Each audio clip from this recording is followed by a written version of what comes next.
This was about as bizarre and as easy as it gets. So the number for me was a number that would allow me to never have to work again. I feel like we got top. I went from a sale of, $500,000 to in debt. $192 million. This is Built to Sell Radio with your host, John Warrilow. Okay, so what are the numbers on your company's dashboard? My guess is you look at your company's revenue and profitability, which are two great metrics to track, but there are another 8 key drivers of the value of your company that go well beyond just revenue and profitability, that are the things that acquirers want to know about. Going and getting your Value Builder score will help you look at your business through the lens of an acquirer. It takes about 15 minutes to do. Go to valuebuilder.com to get your score. Have you ever wondered how to get the attention of a large acquirer, some corporate giant who you would never have the opportunity to meet unless they approached you? Have a think about the way you market your business, in particular for which key terms you rank for in a search. When an acquirer wants to invest in an industry like yours, one of the first things they're going to do is figure out who are the big players in your industry. And if you rank at the top of those search listings, no matter how big or small your company is, you may get their attention, which is exactly what happened to my next guest, Peter Carlin. He was in the online learning space, and despite just having 24 employees at the time of the acquisition, he got the attention of a large corporate player who wanted to invest in online learning. He wouldn't have done it without ranking at the top of Google searches. Here to tell you the rest of Peter's story is Peter Carlin.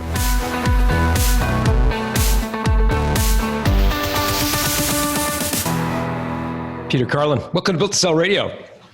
Thanks, John. Really great to be here. Thanks for inviting me. It's great to have another Irishman on the show because we've only had a few, but all of our episodes with Irishmen have been world class. So no pressure, but it's great to have you here. Thanks. I'll try and meet that bar.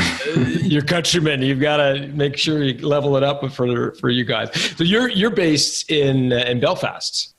Yes, based Is in that right? Belfast in Northern Ireland. We had offices in both Belfast and in Dublin. Got it. And how does a little company in Belfast become a world leader in e-learning? I got to learn this story. So tell me about this company, Logicearth. I want to hear about it. What did you guys do?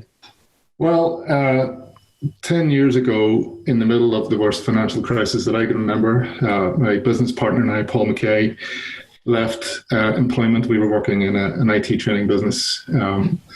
We had too much knowledge and we had to put it somewhere. So we took the brave and crazy decision at the time to leave employment and start up a business. And really what we wanted to do was to bring transformation to learning. We had seen for so long just the spend was the options that buyers had was just so narrow, and we wanted to bring choice and transformation. So when you say transformational learning, I'm reading between the lines here. You're talking about e-learning, right? So, everyone thinks about learning in the context of a classroom, but you're moving that online. Is that right? And doing courses, online courses? Yeah. So what we do is we bring a very contemporary toolkit to how to do that. So we bring the knowledge, the tools, the people, the expertise, the content, and lots of methodologies into one place to give clients a huge amount of options to do that, because primarily we think of two things: classroom and an e-learning course. And that's not how we do it. There's a big mile-wide gulf between those two things, and we can fill it with really, really nice stuff. Great. And so your content is richer than a traditional e-learning course, and it tries to get as close to a physical course as possible? Well, yeah, I think what we've got to think about is how do people consume knowledge at home? And at home, you're on YouTube, or you're on a curation site, or you're on something else, and we're trying to bring those experiences into the methodologies that we use within the corporate sector to try and really engage learners in the programs. And what was the business model? How do you guys make money? Well, we did a number of things. We consulted on strategy and advice. We also sell infrastructure. So we sell learning platforms and large learning libraries. And we had partnerships with the best companies across the world. Companies like Skillsoft, who are a massive company, and we were a partner for them in Europe. And then thirdly, we created bespoke, complex learning programs for our clients. So that was full design from the ground up all the way through to build and delivery. So bespoke, meaning custom programs for clients. You had a specialty, though, as I understand it, in the pharmaceutical space. Is that right? Well, very much so now in our new guys we do, but we did have a medical writing service in the business, helping our pharma clients. Mm-hmm. Got it. Oh, pharma. Sorry. Yep. Got it. Okay. And so you were doing custom programs for them. You were also reselling Skillsoft and other sort of platform solutions. So that you didn't own the platform, but you were a partner for them and selling. Yeah, very much a value-added reseller whereby we could, introduce those solutions and add a lot of value to the projects. Got it. And then you mentioned there were third revenue stream, but what was the third one? I've forgotten. Yeah, so the first one was around strategy advice, consulting. The second one was around infrastructure, around those platforms and content services. And then the third one was really about building those complex, customized learning solutions for our clients. Got it. And would it be typical in a client engagement that you would include all three of those? So there'd be some consulting up front, they'd choose a platform which you would sell them, and then there would be the implementation. Would that be a typical engagement, or are people buying sort of bits and pieces? It's one of two typical engagements. So quite often the client will have their own infrastructure, and we'll just make sure we're using it properly and building the learner experience and content around it. But if those clients do not have the appropriate technology or infrastructure, then we can supply it as part of that service. Got it. That's helpful for sure. And so how big did you get this company before you decided it was maybe time to sell? Yes, we were up to 21 people. We had a team of learning designers, learning technology consultants, instructional designers and digital designers. And we were doing pretty well on our own, but we were struggling really to break through to the next level. What does that mean, break through to the next level? What does that mean? Well, we were struggling to get into the bigger accounts from our base in Northern Ireland and in Dublin. It was, we were expert at everything that we were doing, but we just weren't able to crack that business development model. And I think that's kind of where the next logical step came from through the acquisition. Got it. So some of the big clients, you were looking at some of the big multinational pharma companies, and they just weren't giving you the kind of time of day. Is that right? Yeah, it's just very difficult to break through into that next level. And albeit we were making progress, I think our strategy required that we sped that up as best we could. So, who was doing the selling, Peter? Was it you and Paul, or did you have salespeople? Yeah, well, if you think of selling in two ways, there's looking after existing clients. So our model was that our learning consultants would look after the clients. We did not need to sell to them. We just needed to build brilliant things for them. Mm-hmm. From a business development point of view, we did have a business development team, but primarily it was Paul and I. And laterally, in the later stages, it was done through a very contemporary digital marketing strategy. So we put a lot of time and effort into digital marketing. Mm-hmm, mm-hmm. Got it. You had the classic sort of hunter-farmer model where the learning people did the farming. Got it. Okay, that's helpful for sure. So what was you were trying to break through to the next level. When did potentially selling the business sort of become the most logical solution? I'm sure you considered other strategies for breaking through to the next sort of these larger accounts. Yeah, that's a really good question.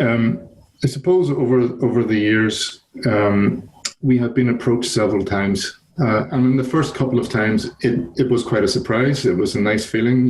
People were noticing you and trying to make offers, but we never gelled. We never, really got to an offer that was good for us. And I suppose after the third time, we were thinking, well, this is pretty consistent. We suspect that this is going to happen again. And we were very happy just to, understand that, wait it out, because we weren't going to sell to somebody we didn't like. We weren't going to sell where the strategy was wrong or where there wasn't a meeting of values. So we just suspected that time would deliver the right answer for us. And sure enough, that did happen when we met this new group. Let's get into the offers that you got. You mentioned there were 3 primary sort of approaches prior to the one you actually sort of engaged with. So you mentioned, I'd be curious to know sort of valuation multiples, like how they were valuing the company. Not necessarily the number, but sort of was it a multiple of EBITDA or whatever? And also you mentioned you didn't want to proceed with someone where there wasn't a cultural fit. I'd be curious to know what you were looking for in a cultural fit. So let's do the first question first. Multiple. So what were they offering on a multiple? Was it on revenue or EBITDA? How did they structure it? I think there was 2 different types of offer during those years, and one of them was based on EBITDA, a multiplier on EBITDA, and there was one very cheeky offer from a broker on that. Why do you say cheeky? Well, I think, and again, this is one of the things you learn. We were approached and we spent quite a lot of time sharing information with them. And we felt that the approach was genuine.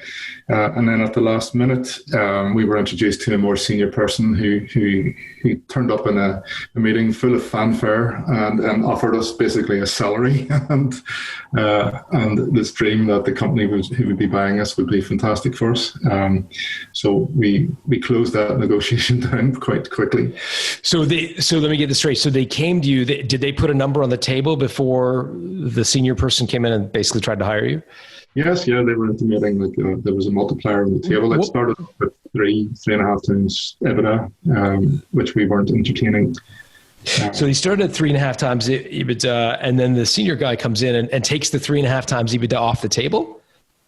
Pretty much, yeah. And says, well, what we'd really like to do, Peter, is hire you.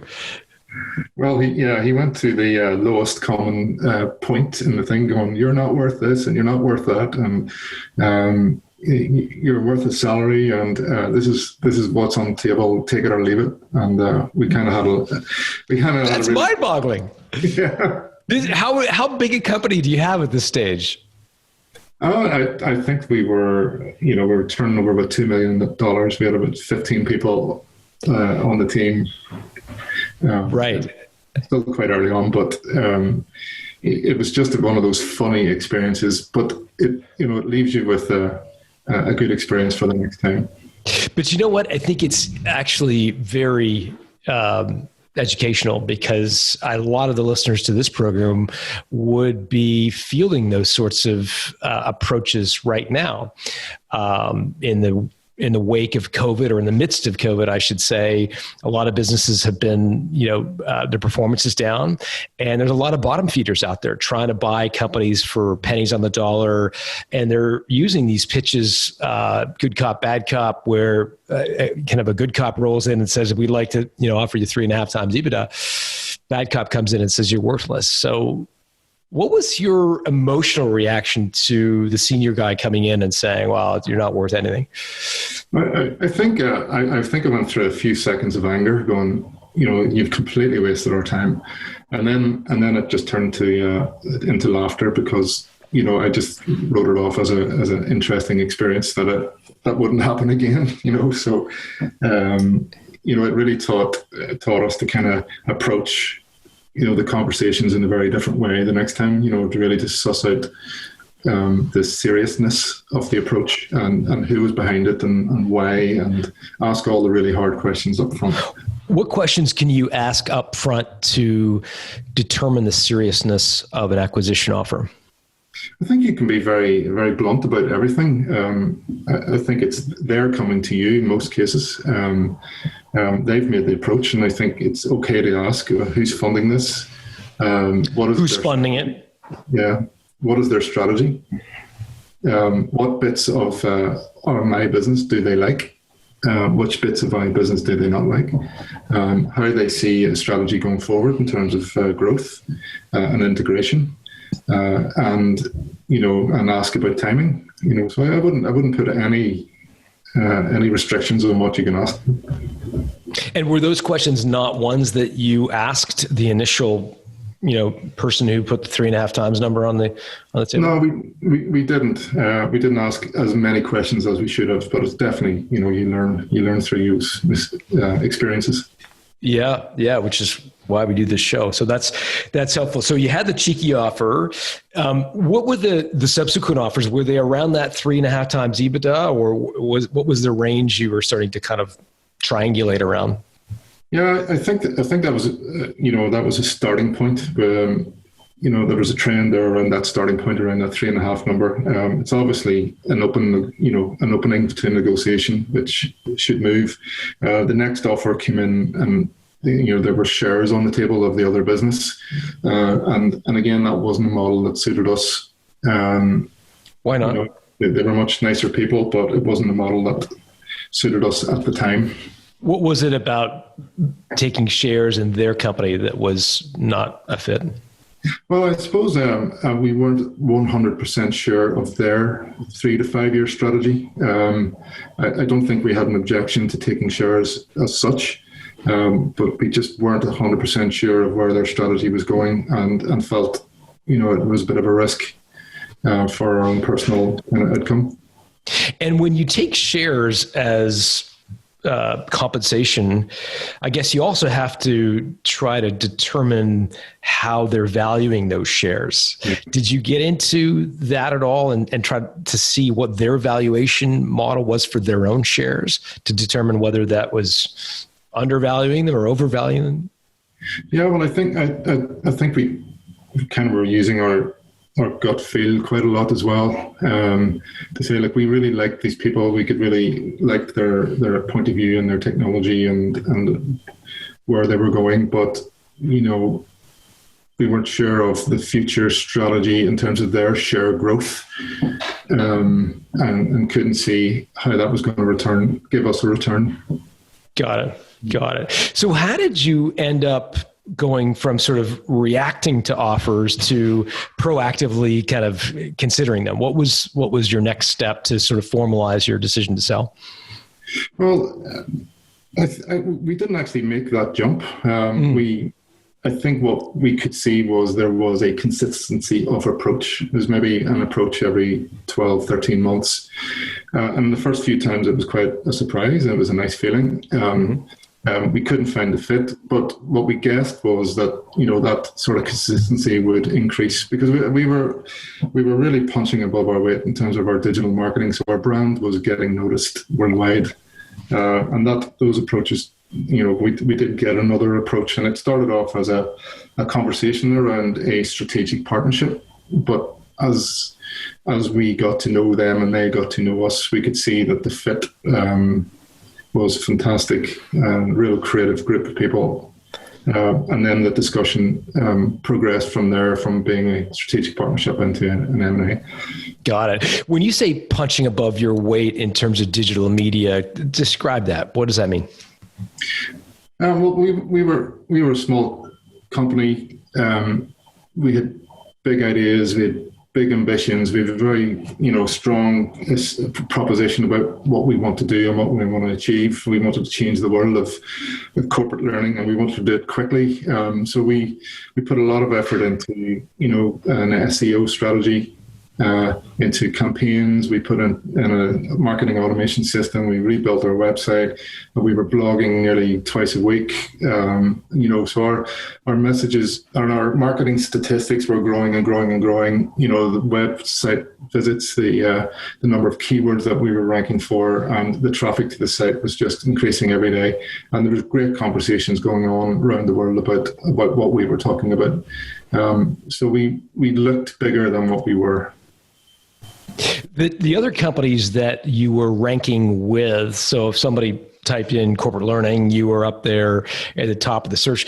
How big were those other companies that you were kind of competing for that mind share Were they much larger? Yeah, well, you can imagine it's probably a $300 billion market worldwide for corporate learning. And you can imagine the competition in that space. Yeah. We were competing with the world's best and companies who were much more established than we were. Mm-hmm. So after a while, our strategy was kicking in. We were ranking up with the big companies. Fantastic. And how did you learn those skills? Did you work with a third-party advertising agency, like a digital marketing agency? Did you have someone in-house? Were you doing it? Well, we're very deliberate about what we do. We run, I don't know if you've heard of the traction model for running a business. We have yearly goals. We've got 90-day goals. We've appointed a senior team. We've got the right people in the right seats. We've a clear focus. So one of those brave decisions that we made to invest in was in digital marketing, and we recruited a digital marketing expert and built, for a small company, we had 2 or 3 people primarily working in marketing alone. And that was a big decision for us. It was a brave move, and it really paid off. Yeah, because it's not like hiring a salesperson or one of your learning farmers, like where you can directly draw a line to their, your increased sales or your increased profitability. This was a bit of a flyer. It absolutely was. But, it was our attempt to, break through to the next level in terms of revenues and the next level of clients, without being acquired, but it really, really paid off for us. But I think we had put a lot of effort into it. We built the business around the marketing plan, rather than hiring a marketing person to do something. We re-engineered the business around it. That's really fascinating. So how did your ultimate acquirer come to learn about you? Did you hire an M&A professional to sort of shop the business? Did they come to you? What was that like? No, they came to us. I think in, as part of building that brand presence, we had appeared in some industry reports.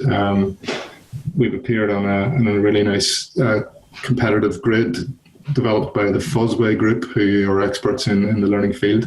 So I think we were appearing on more and more publications and more industry reports, and we just had a presence because of the effort that we were putting into building the brand. Fantastic. And so their original approach was, hey, let's partner. When did the conversation, and what triggered the conversation evolving from let's partner to let's acquire you?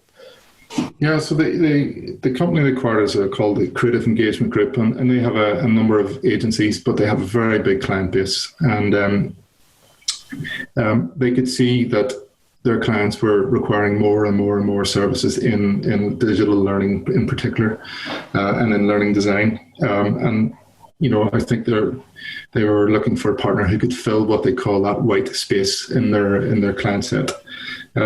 So we met them in London. They came over to Belfast. We had lots of discussions around what a strategic partnership could look like. They met the team. They could see our strategy. They could see our enterprise operating system working in terms of our goals and our traction model.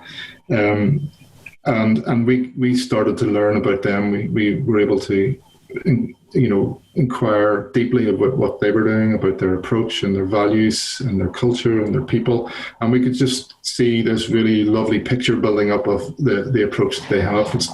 It's more. And what did they see as the strategic value? Like what made you a strategic acquisition for them? Well, they could see that through acquiring us that we could slot right into their business, into their strategic product set and service set, and answer that question, which is learning within their corporate client base. So they wanted to sell your services to their customers. Yes. Yeah. Primarily. It wasn't to get your customers. It was to have another thing to sell to their existing customers. Exactly. Yes. And they're a big marketing agency, and they have lots, big Fortune 500 type large enterprise clients. Yes, absolutely. Got it. Okay.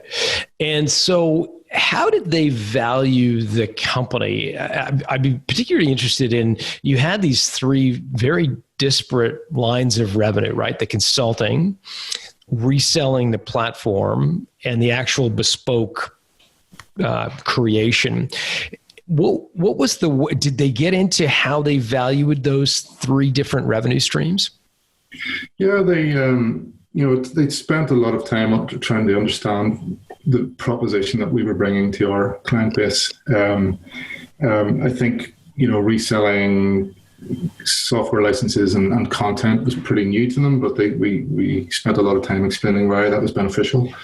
They could fully understand the consulting piece, and the reason they were buying us was really for the third bit, which is that being able to design complex learning programs for large audiences, for large clients. So they got it pretty quickly.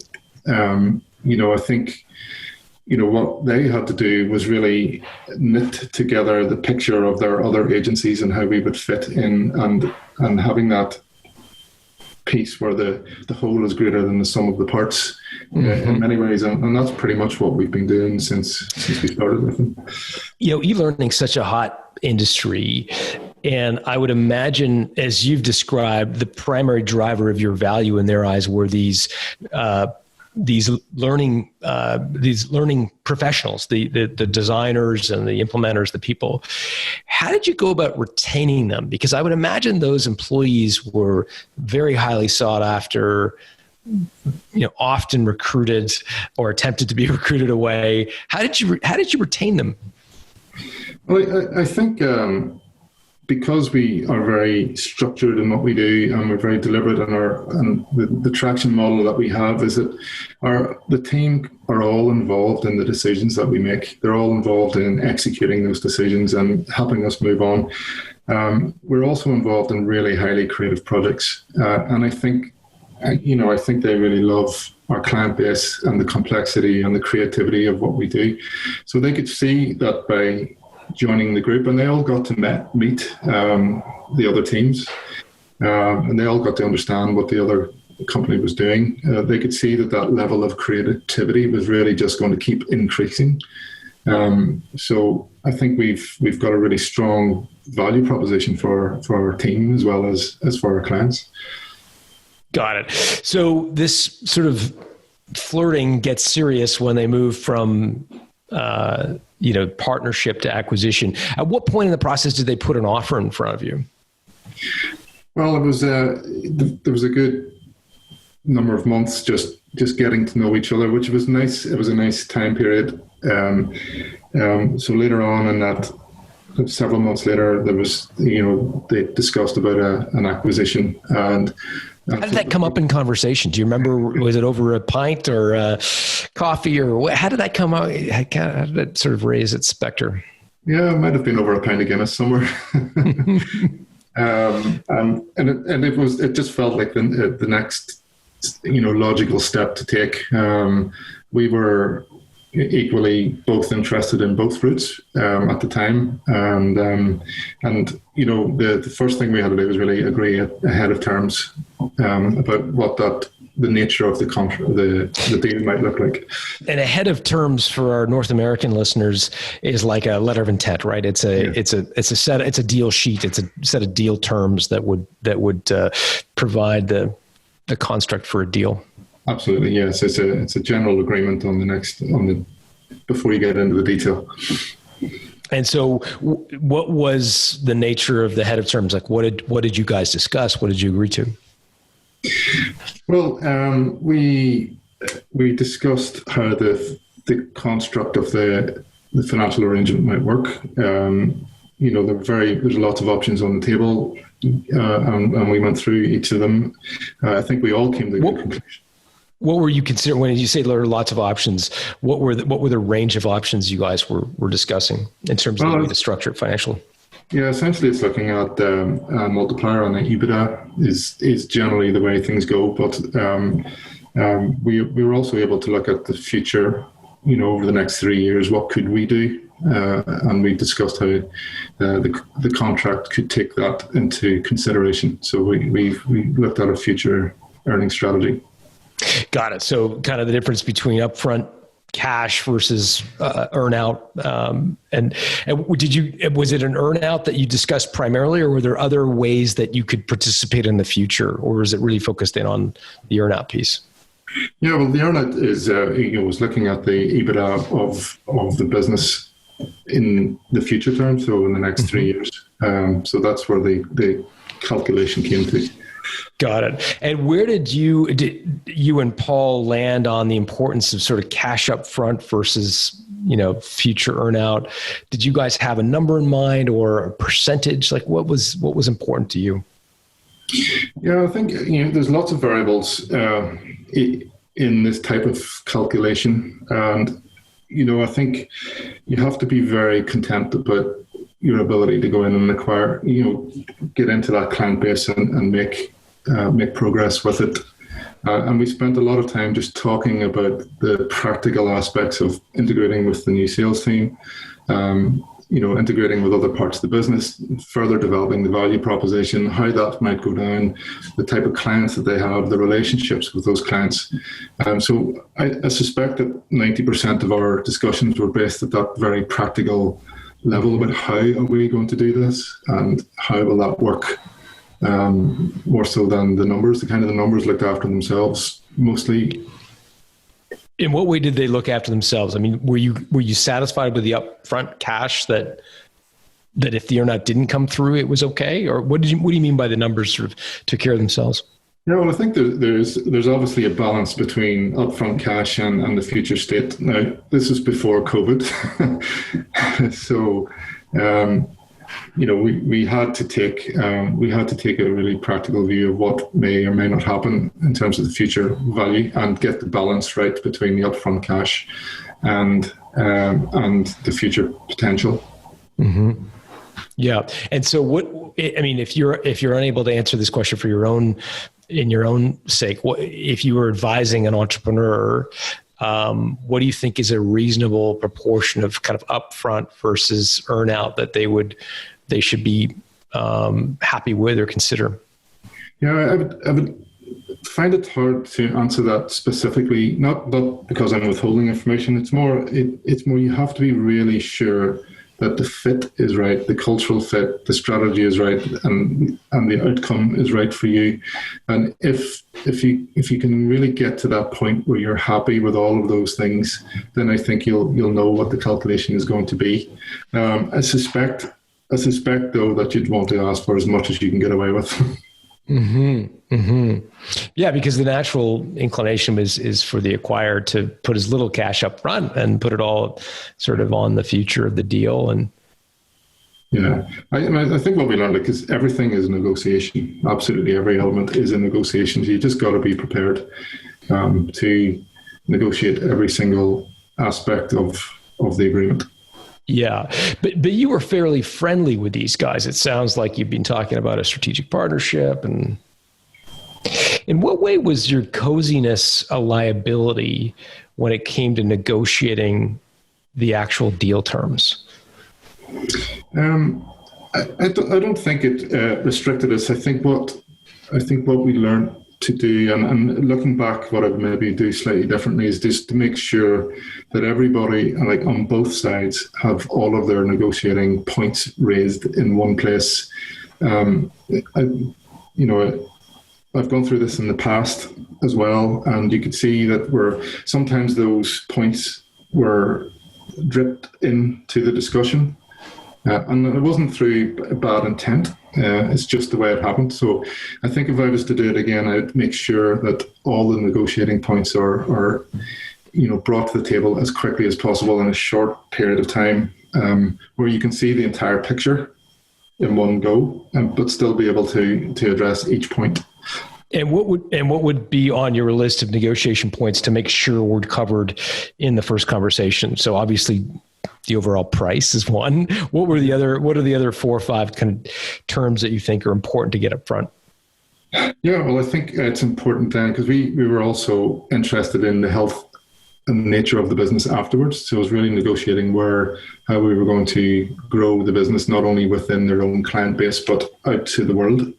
We were also interested in how they were going to deal with the team and the terms and conditions of the staff to make sure that they were looked after. At the same time as we were negotiating a sale, we were also negotiating an employment contract. For yourselves? For ourselves, yeah. Mm-hmm. So, yeah, it's lots of different things. And did you get the employment contracts squared away as part of the head of terms, or was that something you dealt with after the fact? It was dealt with in line with the detailed contract. Mm-hmm. Yeah, the share purchase agreement. Yeah, that's often the case. Of course, a lot of things like non-compete and salary and tenure. Those are big drivers of the employment agreement, and that can be a major bone of contention. Absolutely. Was there anything, if you would have done it differently? You mentioned that you would have probably tried to get those things done into one conversation. In your specific example, was there anything that you would have done differently? Yeah, I think the other thing I would have done very differently was just taking tax advice at a much earlier stage. What did you come to know about the tax implications of the sale? Well, what we found out was too late. That the things that we had to consider about. What did you find out?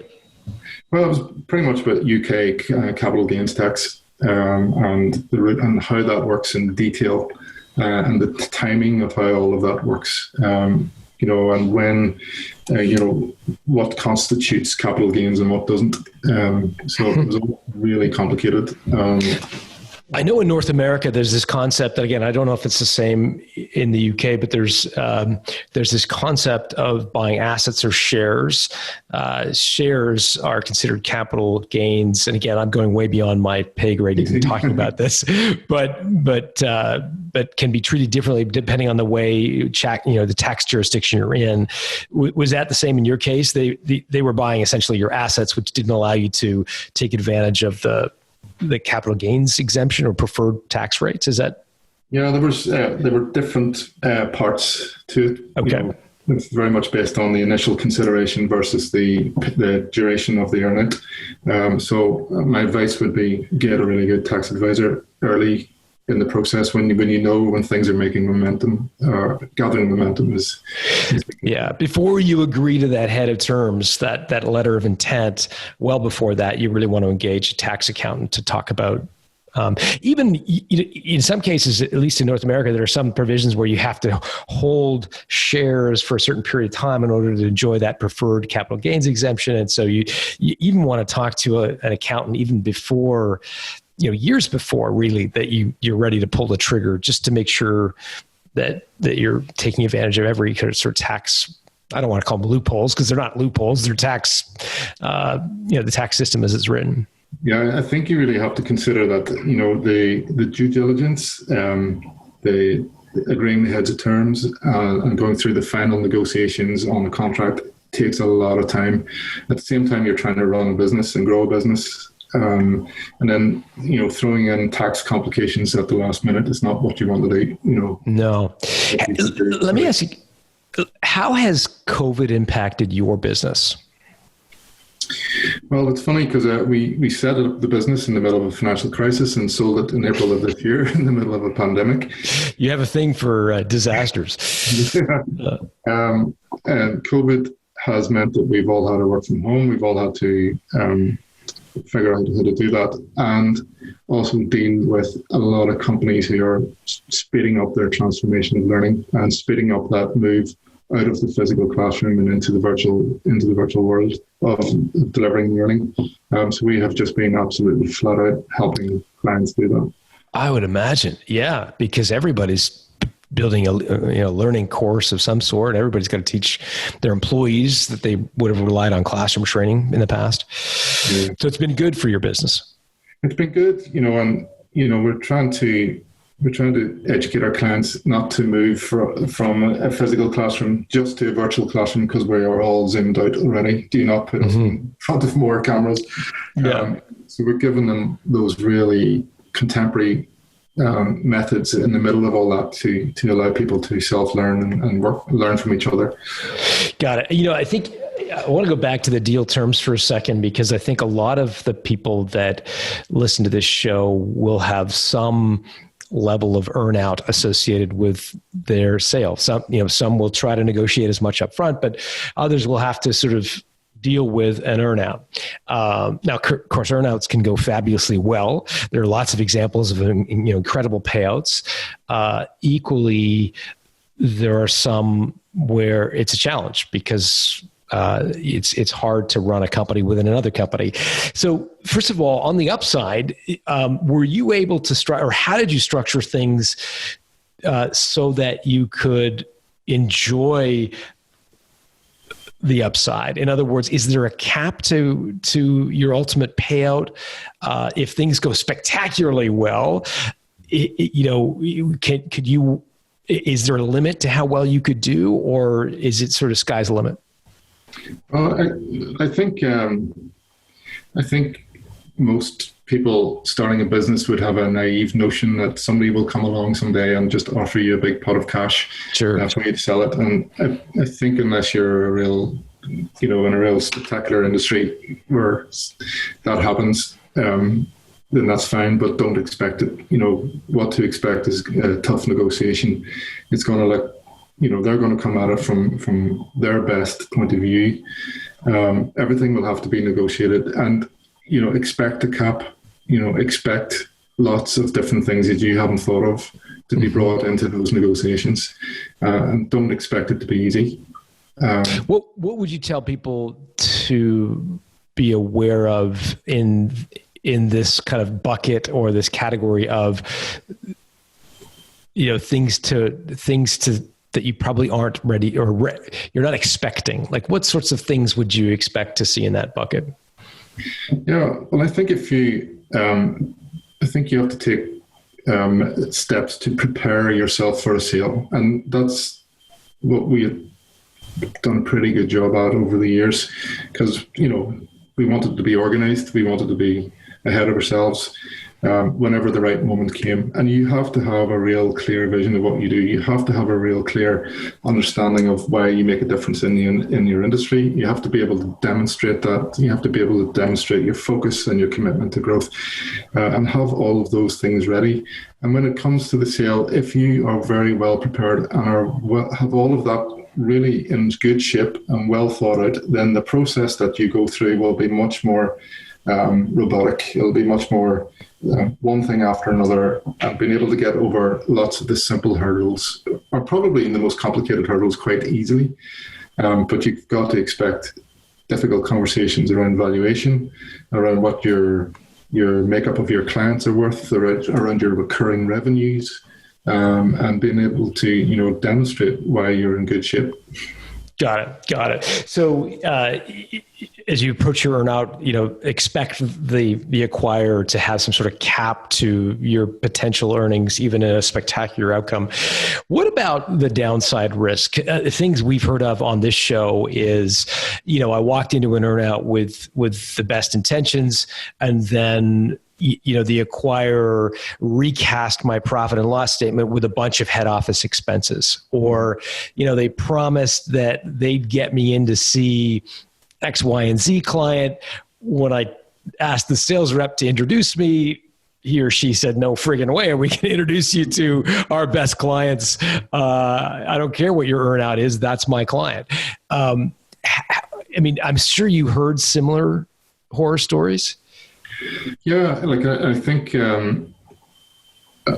based on prior experience, we asked the very explicit questions around how P&L would be calculated. How we asked about internal costs and how they would be. We shouldn't have been expecting any other internal costs that we weren't used to, and all of those points had to be negotiated, and there was a lot of detail behind it. And I think the heads of terms is pretty easy.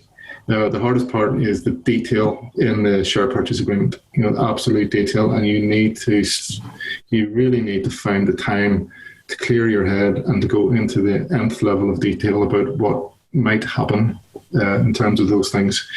To answer your other point about, an earnout and being offered to being put in front of clients, I think you got to expect that you still have to go in and work hard. You have to go in and prove yourself. You have to go in and integrate well into the rest of the business. You have to go in and build relationships. Don't be naive in terms of thinking that things are going to be handed to you on a plate. It is really up to you to make the most of it, as well as being helped and supported by the acquirer. Yeah. Well said. I guess some people would look at this and say, Peter, why, if you were going to have to do this earn out and it was going to be a significant part of your life, I'm assuming it's a 3-year, or what's the length? Yeah, it's 3-year. 3-year. Like, why sell? Why not continue to operate independently? There must have been another way to crack into some of those other big clients. If you're giving up your freedom, it's it can be a very uncomfortable position for a lot of entrepreneurs to feel like they're beholden to another organization, especially those sort of renegade entrepreneurs who just feel like they want their cash up front. And so how would you answer that question? Why sell? Why, if you're going to do an earn out, why not just keep 100%? It's a really good question. And we have a very strong answer. And the strong answer was, we absolutely loved what our new owners do, the Creative Engagement Group. They're a highly intelligent, highly creative bunch of people. They get out of bed in the morning to do the same thing that we want to do, which is to develop really creative solutions for our clients and make a difference for our clients. And that's why we sold. And what that helped us to do was to really speed up our strategy of growth and get into bigger companies to make that difference. I realized that that's quite a unique outcome. We just absolutely love the new state that we're in and the new company that we're in and what they do and the values that they have. So we just enjoyed the process, and we were lucky. It's fantastic. What was it like to tell your employees? It was a daunting thing to do.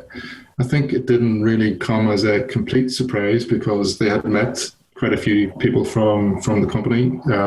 We had presented to them, we had introduced the team. It was genuinely at the beginning around a strategic partnership and due diligence around that. So I don't think they were too surprised. But during that time, we had been able to show the team the case studies and the examples and the content and the really good stuff that the Creative Engagement Group had built for their clients. So it just made it a lot easier. And I think that the message that we had, which is we are going to become part of a much bigger group and be able to work on much bigger projects and much more creative projects, was just so appealing. What was concerning to your employees? I think it's just natural human behavior that change is difficult. No matter how good the story is, change is still difficult, and people naturally feel anxious and concerned that change is happening, that they're not really sure how it's going to turn out. So I think you just have to be very upfront and honest and collaborative with your team and really just look after them in those first few weeks. I think you got to really keep repeating the message as to why it's good. How did your relationship with Paul evolve, or as the terms of the deal became more clear, were there times when you and Paul were out of alignment, maybe feeling differently about things? How did you work through those issues? I think Paul and I had set up a business, and we've been running it for 10 years. So we're more like brothers than business partners. We've been brothers scrap like cats and dogs, but they can do. I think we've been through so many ups and downs over those 10 years that, we were able to work our way through the negotiation process pretty seamlessly. It is difficult. I had been through it before, so I probably had a little bit more experience than Paul, and I knew the depth of detail that we would end up getting into. So, there were times that we were working things out, but it was pretty good. Was there a general sense that, was he eager for certain terms that you were not in favor of, or like what was the nature of the kind of turmoil? I think the nature of the turmoil was, is this the right thing for us to do? It was more a fundamental question rather than in the detail. Are we doing the right thing? Should we hold out and try and do this on our own? Should we, these guys are brilliant and we can see this, but is this the right thing to do? And I think deep down we knew what the answer was. It was just human nature. Yeah. Are you at similar stages in your life, in your trajectory, similar age, similar life situations? Or are you kind of one very much older than the other? Or, are you sort of similar in life stage or not? No, we're very similar. Paul's a couple of years older than me, but we both have family and kids around the same age. Very, very similar. The reason I ask is that can often be the underlying cause of some of the turmoil is you've got a 65-year-old and a 35-year-old, and one wants to grow for 30 years and one wants to get on the golf course. And that can be an area of contention, but it doesn't sound like that was the case in your age. Did you buy yourself any trophies? Some ways to mark your achievement? I like cycling. Okay. So I bought myself a really professional static training bike. It was a nice addition to my. Fantastic. Is this like on those rollers that? No, I'm not talking about a Peloton bike. It's been nice, much nicer than a Peloton bike. It's called a Wahoo. I've heard of these. Yeah, serious cycling aficionados go for that, right? Yeah. Kind of wannabes like me have a Peloton, but serious cyclists go for the Wahoo. Got it. Okay, so you bought yourself a Wahoo. Yeah. That's good. Well, that's great. I'm glad it worked out for you. Peter, I'm grateful for you sharing the story. One of the things that I in particular really took away from this is the importance of, I think in your own terms, punching above your weight class from a marketing perspective, which is in many ways how you kind of rose to the attention of so many of these acquirers. So I think that was a really key learning. Is there somewhere people can learn about you or learn about Logicearth or Creative Engagement Group? Is there a website you want to send people to? What's the best way for people to reach you? Yeah, well, we're still very active on social media. We have a really good website at logicearth.com.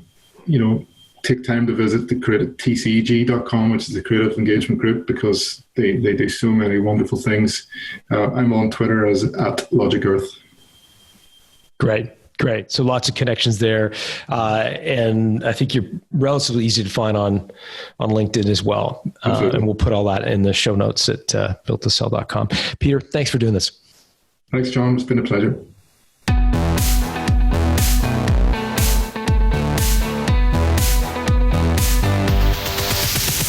Thanks for listening to Built to Sell Radio with John Warrillow. For complete show notes with links to additional resources, visit builttosell.com/blog. John is the founder of the Value Builder System. To find out how to improve the value of your business by 71%, visit valuebuildersystem.com. John is also the author of Built to Sell, Creating a Business That Can Thrive Without You, and The Automatic Customer, Creating a Subscription Business in Any Industry. Connect with John at facebook.com/builttosell or on Twitter at John Warrillow, WARRILLOW. Thanks for listening.